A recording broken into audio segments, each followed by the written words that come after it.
नमस्कार शेतकरी भावांनो, शब्दसंगत यूट्यूब चॅनलमध्ये मी गोविंद कवळे आपलं सहर्ष स्वागत करतो। भावांनो, शेतकऱ्यांच्या हिश्याला भयानक मोठं संकट आलं आहे आणि ह्या पावसाने होत्याचं नव्हतं करून टाकले, सर्वच चित्र बदलून टाकले। घरातला संसार उद्ध्वस्त झाला आहे, लेकरांचे पाठ्यपुस्तकं, शैक्षणिक साहित्य सर्वच्या सर्व वाहून गेले, खाण्यापिण्याचं सर्व वाहून गेले। म्हणून शेतकऱ्यांची एवढी दयनीय अवस्था झाली आणि सगळीकडं महाराष्ट्रामध्ये एकच मागणी आहे की शेतकऱ्यांना हेक्टरी 50,000 रुपये द्या आणि जे जाहीर केले शेतकऱ्यांसाठी शासनानं ते मान्य नाही असं सांगतात। आणि याचाच भाग म्हणून आज मारताळा येथे लोहा तालुक्यात नांदेड जिल्ह्यात रस्ता रोको करण्यात आला आहे आणि या रस्ता रोको करण्यासाठी शेतकऱ्यांच्या मागणीला मान देऊन संभाजी ब्रिगेडचे प्रदेशाध्यक्ष शेतकरी आघाडीचे माननीय संतोष गव्हाणे पाटील दादा आलेत। दादासाहेब, तुमचं शब्दसंगत यूट्यूब चॅनलमध्ये सहर्ष स्वागत करतो आणि सर्वप्रथम तुम्हाला जय जाऊ करतो। आज शेतकऱ्यांची अशी परिस्थिती आहे, भयानक आहे, त्यांना पुढे चालणं कठीण होऊन गेलं आहे आणि यामध्ये तुम्हाला शासनाकडली मदत लवकरात लवकर कशी मिळेल? सध्या आपण पाहतो की राज्यभर एका जिल्ह्यापुरता विषय नाही तर राज्यातल्या 30 जिल्ह्यामध्ये खूप मोठ्या प्रमाणावर अतिवृष्टी झालेली आहे आणि धरणामधलं पाणी क्षमतेपेक्षा जास्त, म्हणजे नद्यांची वाहून नेण्याची क्षमता आहे त्याच्यापेक्षा 10-15 पट, 20 पट, 100 पट कुठं विसर्ग धरणातून झाला आहे। त्याच्यामुळे परिसरातील नद्यांच्या परिसरातील शेती तर 100% खरडून गेलेली आहे। पण पाऊस एवढा मोठ्या प्रमाणात झाला की जिथं नदी नाले नाहीत, उंच टेकड्यावरची शेती आहे, तिथं पण सातत्याने पाऊस झाल्यामुळे जे सोयाबीनसारखं पीक आहे, कापसासारखं पीक आहे, जे मूग आहे, उडीद आहे, हे नष्ट झालेत, नासून गेलेत। म्हणजे सारखा पाऊस झाल्याच्या नंतर त्याचं नुकसान होतंच, अक्षरशः खत झालं आहे। हां, त्याचा म्हणजे आपण ते कुजलं आहे आता ते शेतात, त्याचा आपण खत किंवा सेंद्रिय खत झालं आहे असे म्हणू शकतो। पण शेतकऱ्यांच्या ज्या अपेक्षा आहेत की शासनाकडून आता मदत मिळाली पाहिजे आणि त्या सरकारकडून अपेक्षा करणं शेतकऱ्यांनी बी काही चुकीचं नाही, कारण ती जिम्मेदारी सरकारची आहे। पण सरकार ज्या पद्धतीने यावेळेस आपण पाहतोय वागतंय ना, ते खूप चुकीचं वागतंय की जी काय आता नुकसान भरपाई दिलेली आहे किंवा त्यांनी जाहीर केली, अजून जरी आपल्या हातात आली नसली तर ते KYC करताना आपल्याला तो आकडा समजतोय। आता मी माझ्याहून उदाहरण घेतो, माझं 1 हेक्टर जमीन आहे तर मला 6,300 रुपये मला नुकसान भरपाई मंजूर झालेली आहे, म्हणजे गुंठ्याला 63 रुपये। म्हणजे हे किती थट्टा आहे ना, ती शेतकऱ्यांची एक प्रकारे केलेली आहे, म्हणजे थट्टाच आहे सरकारच्या माध्यमातून, काहीच निघत नाही ना यातून। तर आपण पाहिलं काल परवा पंजाबमध्ये अशाच प्रमाणात पूर आला, पूर्ण पंजाबचा शेतकरी पाण्याखाली होता। तेथील सरकारने ताबडतोब एक सहानुभूतीपूर्वक विचार करून आणि प्रत्येक शेतकऱ्याला हेक्टरी 50,000 रुपयाची तात्काळ आणि ताबडतोब मदत त्यांच्या अगोदर खात्यावर जमा केली आणि मंत्रिमंडळ पुन्हा गेलं त्यांच्या भेटीला आणि त्यांनी पुन्हा विचारलं की आणखी काय मदत हवी। त्यानंतर त्यासोबतच काही स्टार्स असतील, जे क्रिकेटर आहेत, कलाकार आहेत, गायक आहेत, अनेक वेगवेगळे मंडळी आहेत, यांनीसुद्धा मोठ्या प्रमाणावर मदत करून पंजाब हे सुजलाम सुफलाम असलेलं शेतीच्या दृष्टीनं राज्य आहे, तर तिथं हजारो ट्रॅक्टर, लाखो म्हशी आणि शेतीतून खूप मोठ्या प्रमाणात नुकसान झालं, वाहून गेले अक्षरशः। शेतकरी सदन आहेत तिथे अगोदरच, पण सदन असलेला शेतकरी एकदम नष्टच झाला ना, सगळंच त्यांची संपत्ती नष्ट झाली। पण त्यांना पुन्हा उभं करण्यासाठी सरकारने आणि तेथील स्टार्स मंडळींनी मदत केली। तसं महाराष्ट्रात काहीच दिसत नाही। 63 रुपये देऊन आपली थट्टा केली आणि आपल्याला पुन्हा उभं करतील असं सरकारकडून वाटत नाही। म्हणून हे नाराज होऊन या ठिकाणी शेतकऱ्यांनी हा रस्ता रोको केला। मी तिथं आलो, मलाही बोलवलं त्यांनी, पण तिथं पाहिलं तर त्यांनी कुण्याही संघटनेच्या लोकांना बोलवलेलं नाही, तिथं कोण्या पक्षाच्या लोकांना बोलवलं नाही। एक मी सातत्यानं शेतीवर काम करतो म्हणून मला फोन करून बोलावलं होतं, पण एक उत्स्फूर्तपणे शेतकऱ्यांनी हे आंदोलन आजचं केलं होतं आणि अशा पद्धतीनं जर आंदोलन झाले तर राज्यभर याचा नक्कीच विस्फोट होईल, एवढं मला या निमित्तानं आपल्याला आपल्या माध्यमातून सरकारला सांगायचं। नक्कीच दादासाहेब, बॉलिवूड महाराष्ट्रामध्ये आहे आणि तुम्ही म्हणताय की मोठमोठ्या स्टारने तिकडे मदत केली, पण अशा टाईमला आपलं नाम फाउंडेशन आता कुठं दिसते पण त्याच्या व्यतिरिक्त बाकीचे लोक दिसत नाही, त्याचं काय कारण असू शकतं? काय असतं बघा, एवढा मोठा महाराष्ट्र आहे, महाराष्ट्र हे राज्यातला मला वाटतं शेतीच्या संदर्भानं नंबर 1चं राज्य आहे आणि देशाची आर्थिक राजधानी असलेली मुंबई महाराष्ट्रात आहे। म्हणजे एवढा सधन असलेले राज्य आहे, येथील शेतकरी आज अडचणीत आला आहे।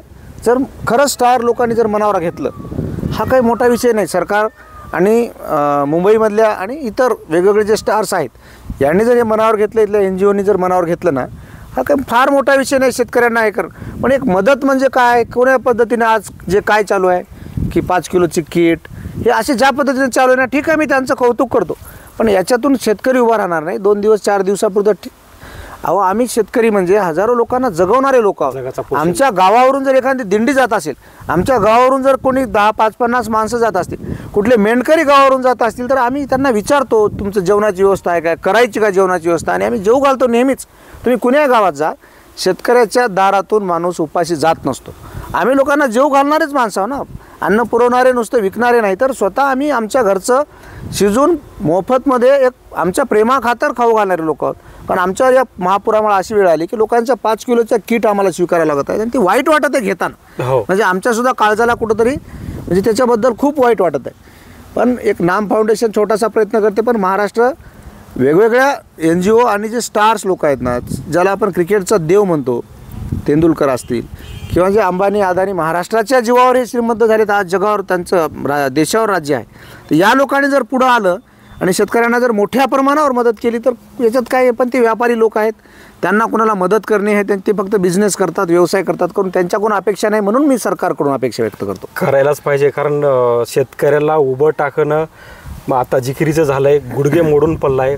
चिखलामध्ये जसा आपले पिकं रुतल्या गेलेत तसाच शेतकरीसुद्धा या संकटाने रुतला गेला आहे. त्याला नक्कीच बळ मिळण्यासाठी, बळ देण्यासाठी सर्वांनी पुढं आलं पाहिजे. दादासाहेब, आज मारताड्यामध्ये आंदोलन चालू होतं, रास्ता रोको.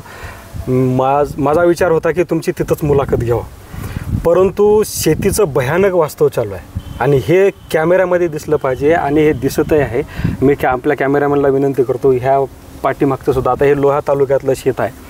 आता बघा या नाल्याने इथला प्रवाह बदलला आहे आणि अक्षरशः ही शेती आहे. शेती आता हे शेतीचा मसनवटा झाला आहे म्हणतात तसं अक्षरशः मसनवटा झाला आहे. मग हे चित्र बदलण्यासाठी सरकार म्हणते की ते पोट खराबीमध्ये टाकू, असंही ऐकण्यात आले. हे खरं आहे का? आणि खरं असेल तर मग हे पुन्हा जमीन वाटेवर येण्यासाठी त्याला किती कालावधी लागेल आणि त्याला किती कष्ट घ्यावं लागतील? एक शासनाचा GR आहे, पोट खराब जरी झाला तर ते पुन्हा त्याला वहितीत आल्याच्यानंतर त्याला पुन्हा हे करता येते, ती प्रोसेस आहे. पण सरकार काय आहे ना, जे काय ठरवलं ते करू शकतं. सरकारने एक साधा GR काढायचा आणि जे खरडण झाले, जे असं जेवढं मोठं नुकसान झालं, आता पाहू शकतो या शेतामध्ये नाला आला, इथं नाला नव्हता, नाला तो पलीकडे आहे, ते झाड आहे नाही सर्व, पण इथं एक नाला निर्माण झाला आहे. तर या शेतकऱ्याला आता या ठिकाणी माती आणून टाकावं लागणार आहे, पूर्ण उसातून पाणी. हां, 1-2 लाख रुपये इथं खर्च येणार आहे. ज्या काही सरकारला जी काही मदत करायची ती मदत करावी आणि एक साधा GR काढावा की त्याला पोट खराब याच्यातून काढावं. पोट खराबमध्ये जर हे केलं तर पुढचे 2-3 वर्ष शेतकऱ्याला कुठलीही मदत भेटत नाही. त्याच्यामुळे सरकारने एक GR काढावा आणि याला पोट खराब या सदराखाली घेऊ नये. साधा विषय आहे, सरकारनं ठरवलेल्या प्रत्येक गोष्टी होत असतात. त्याच्यामुळं सरकारची फक्त मानसिकता तशी हवी, बाकी टेक्निकली गोष्टीत कुठेही शेतकऱ्याला अडकू नये हे सरकारनं पाहावं, GR काढावा. म्हणून मला वाटतं एका फार मोठा विषय नाही सरकारनं जर मनात घेतलं तर.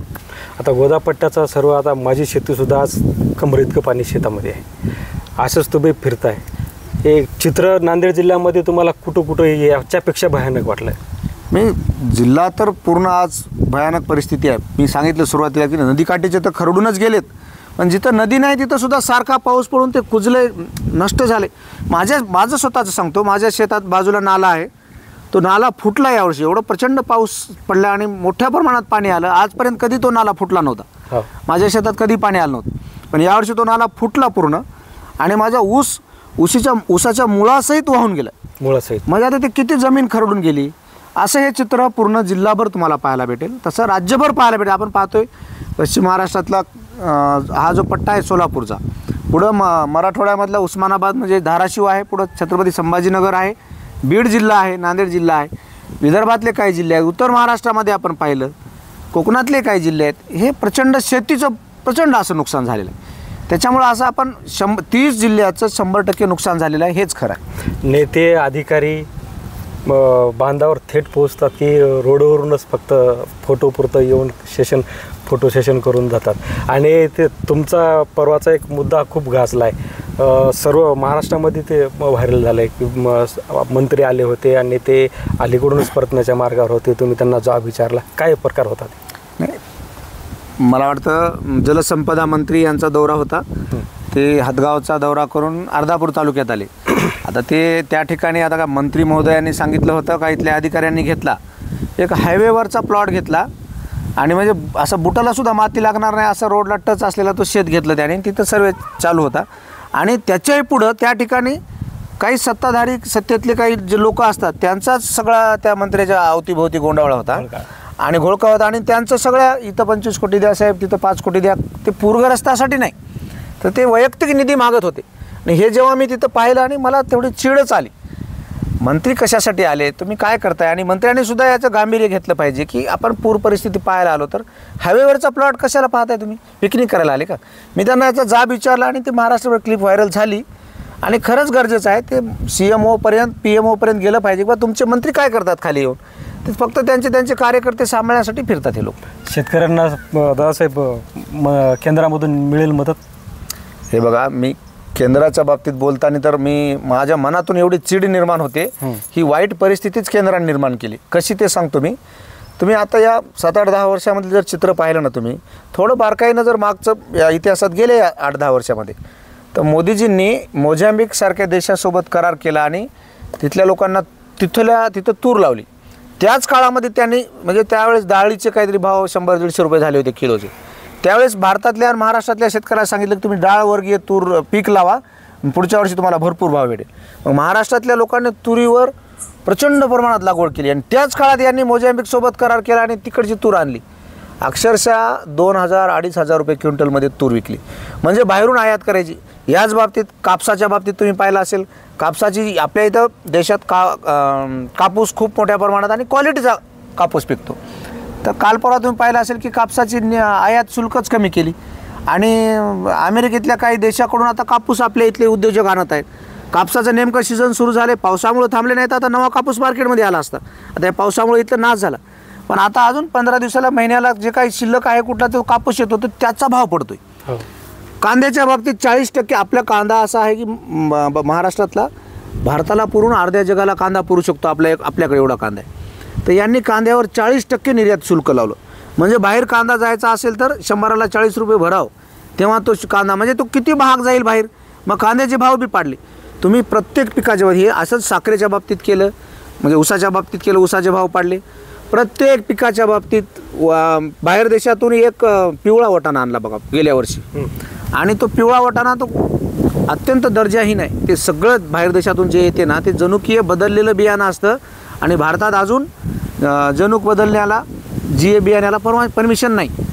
तर ते आपल्या इथल्या एवढा क्वालिटीचा माल बेभाव करून टाकायचा आणि तिकडचं दर्जाहीन आणायचं आणि आपल्या मालाचे भाव पाडायचे. ही जी स्ट्रॅटर्जी केंद्राने उभी केली ना त्याच्यामुळंच शेतकरी आज अडचणीत आला आहे. म्हणजे ज्यानं आम्हाला मारलं आहे, ज्यानं आमची परिस्थिती आणली ज्या केंद्रानं, त्याच्याकडून काय अपेक्षा करणार आहोत. त्याची इच्छाच आहे की आपण मेलच पाहिजे. सध्या एक मोठ्या अधिकाऱ्याकडून मी ऐकलं की केंद्रानं एक पॉलिसी ठरवली की GDPमध्ये जर वाढ करायची असेल जगाच्या बरोबर, यांना जर म्हणजे जगाच्या तुलनेत यांना जगाच्या बरोबर जायचं असेल तर GDP वाढला पाहिजे. आणि कृषी क्षेत्राची GDP कमी आहे, सेवा क्षेत्रातून 40-50% GDP आहे. तर मग यांचं काय म्हणणं आहे की सेवा क्षेत्राला फुकटामध्ये कमी पैशामध्ये लेबर भेटावे म्हणून शेतकऱ्याला अडचणीत आणायचं. शेतकरी हा कुठेही जात नाही, आपली शेती करतो, आपलं घर चालवतो, शेतीवर जगतो.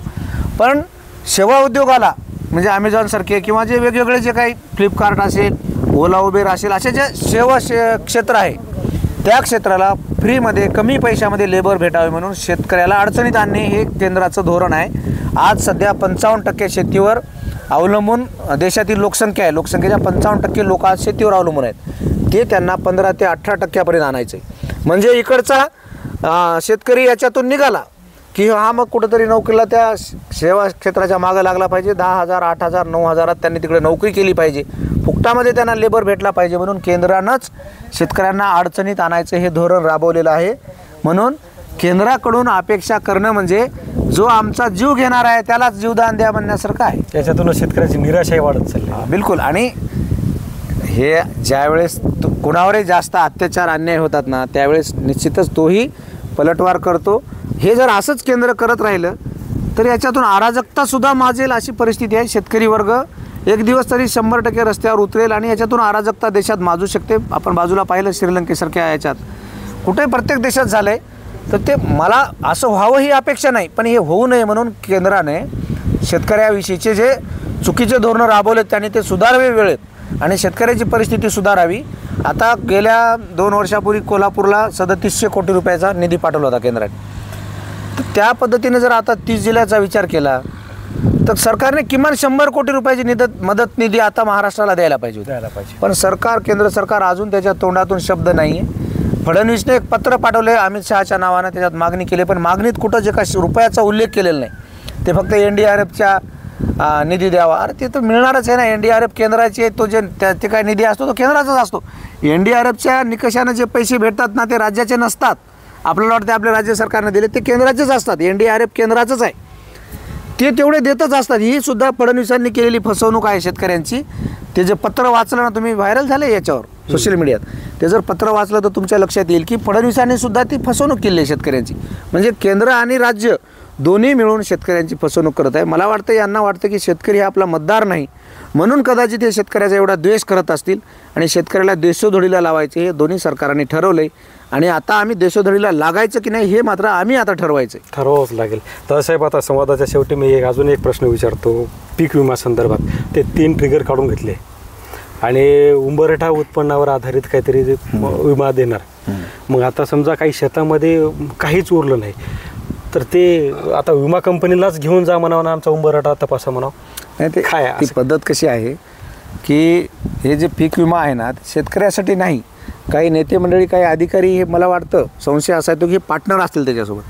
आपण पाहिलं गेल्या 7-8 वर्षामध्ये हवामान आधारित जो विमा होता किंवा त्यातले जे ट्रिगर जे होते, असं पुराने किंवा हवामानाने किंवा ज्या कशा असं आपत्ती, स्थानिक आपत्ती असेल, नैसर्गिक आपत्ती असेल, याच्यामध्ये जे काही नुकसान भरपाई विमा कंपनीला द्यावं लागत होती त्यामुळे शेतकऱ्यांना पैसे भेटत होते. यांच्या लक्षात आलं की या मुद्द्यामुळे शेतकऱ्यांना पैसे द्यावं लागत आहेत. यांना शेतकऱ्याचे पैसे, सरकारचे पैसे सगळे हाणायचे, म्हणजे त्याच्यात भ्रष्टाचार करायचा, ते पैसेच घोटाळा करायचा त्याला. आता यावर्षी राज्य सरकार आणि केंद्र सरकारने जेवढी रक्कम त्या विमा कंपनीला दिली ना त्याचे 1% शेतकऱ्याला भेटणार नाही. मी आज स्पष्टपणे सांगतो, जे शेवटचे म्हणजे कापणी आधारित जे विमा त्यांनी जे हे केले, ती उंबरठा पद्धत म्हणजे काय असते तुम्हाला वाटायला, या कापणी म्हणजे आता आले खळं करून पाहिलं किती झालं एवढ्यावर नाही. उंबरठा पद्धत म्हणजे काय, गेल्या 3-4 वर्षामध्ये आपल्या जिल्ह्याचं उत्पन्न सरासरी काय आहे त्याच्या आधारावर हे त्याच्यात प्लस करून त्याच्यामध्ये भागिले करून तितक्या वर्षाचं तपासणार कोण आहे? नाही, तपासणारी एक यंत्रणा असते. विमा कंपनीचे काही प्रतिनिधी असतात आणि कृषी विभागाचे लोक असतात. याच्यात कोणी शेतकरी नसतात. ते तर फसवतातच, पण गेल्या 4-5 वर्षाची सरासरी काढून तुम्ही यावर्षीचं नुकसान देणारा असाल तर हे चुकीची पद्धत आहे ना. म्हणजे शेतकऱ्याला विम्याचे पैसे भेटू नये असं प्लॅनिंग या अधिकारी आणि सरकारमधल्या काही लोकांनी मिळून केले आणि एवढे पैसे हडप करायचा हे एक मोठं षडयंत्र आहे. पीक विमा योजना म्हणजे ही एक मोठा घोटाळा आहे.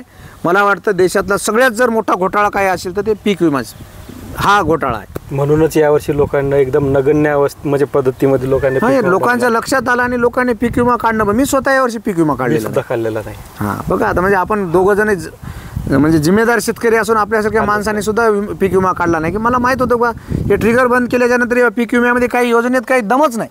मला हातात ते पैसे लेकरायच्या पोटाचं अन्न काढून त्या कंपनीवाल्याला कशाला द्यायचे म्हणून मी ते पीक विमा काढला नाही. नक्कीच दादासाहेब, शब्दसंगत यूट्यूब चॅनलशी आपण संवाद केला त्याबद्दल आपले मनपूर्वक मी अभिनंदन करतो. आणि खरंच शेतकरी खचला आहे.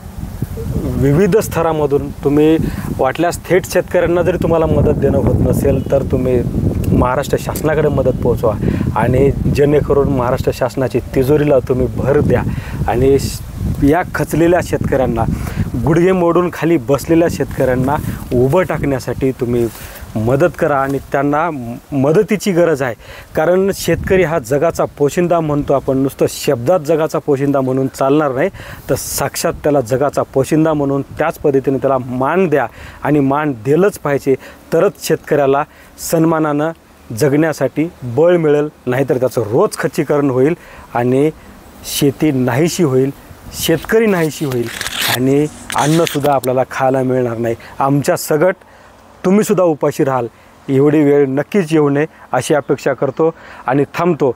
जय जिजाऊ, जय शिवराय, जय जवान, जय किसान.